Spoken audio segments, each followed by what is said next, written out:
We are standing in Bonaventure Cemetery, in the historical part of the cemetery.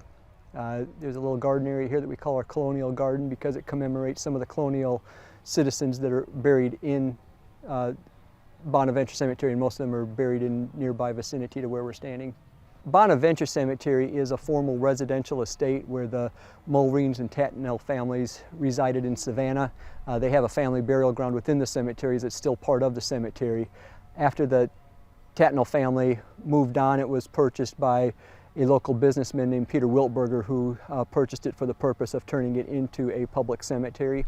And it was a private public cemetery for a number of years, and in 1907 it became a city cemetery, meaning it was owned by the local government of Savannah, and became a public cemetery. The city of Savannah owns and operates 5 cemeteries in Savannah, and Bonaventure is the largest of those cemeteries. You can appreciate a lot from being in a site like this just for the nature itself, but you can also appreciate so much from the history and culture. When you start reading inscriptions on headstones, you can learn about people from different times. You can see the symbolism that they use on their grave sites. You can see the different materials of the stones and of the ironwork, and different ways that people have memorialized loved ones over the years.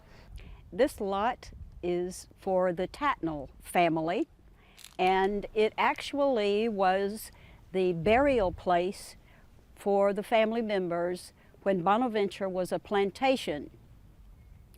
Josiah Tattnall III was born here on Bonaventure Plantation in 1795. His father was a very early governor of the state. His mother died about 1802, and his father the next year. So they left these young children who had to be cared for, and English relatives took them back to England, raised them, and educated them. About 1812, Josiah returned to this country and joined the U.S. Navy in time to be part of the War of 1812 battles. He remained in the U.S. Navy until the Civil War broke out in 1861. Tattnall surprised everyone by leaving the Federal Navy, returning to his home state of Georgia, and volunteering his services to the Confederacy. Tattnall commanded a tugboat called the Ida and the rest of the fleet around here that was trying to protect our city from the Federal Navy, which was steaming around our waters for the entire 4 years of that war.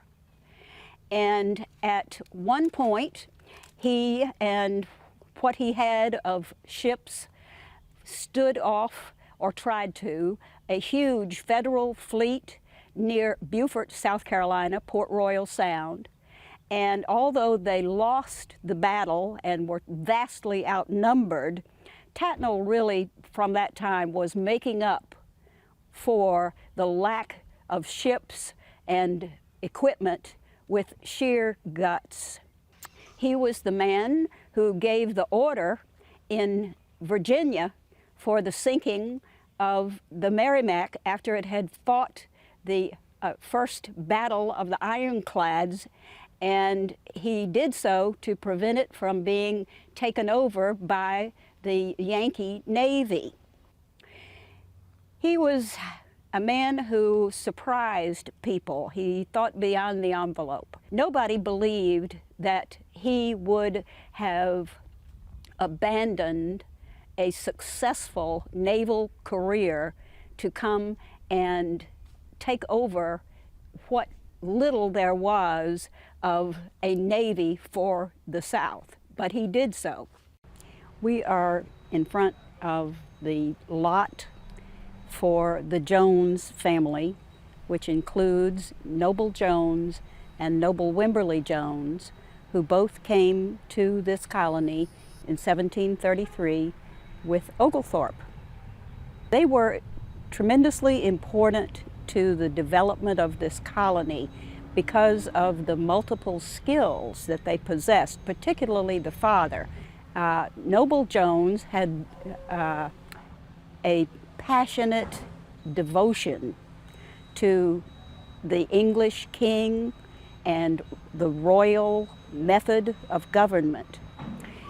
He developed his plantation, which became Wormslow.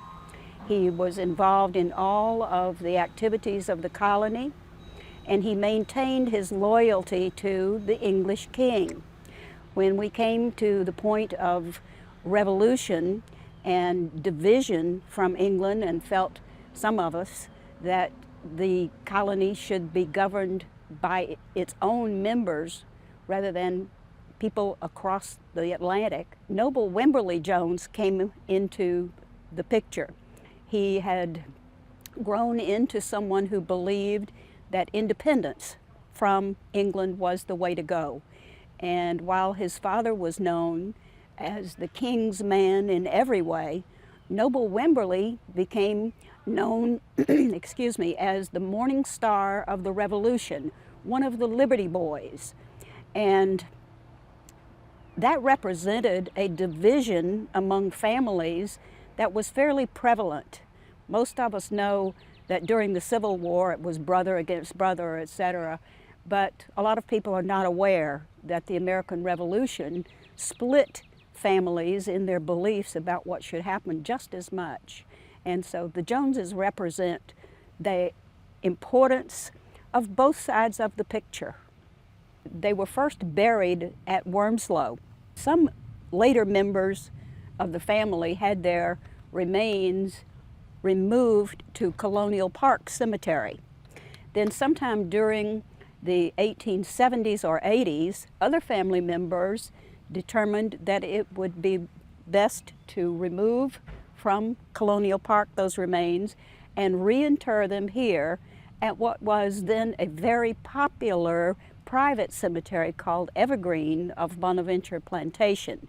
And it was sort of the thing to do for the prominent and socially acceptable folks, the wealthy of our area, to be buried among their peers here.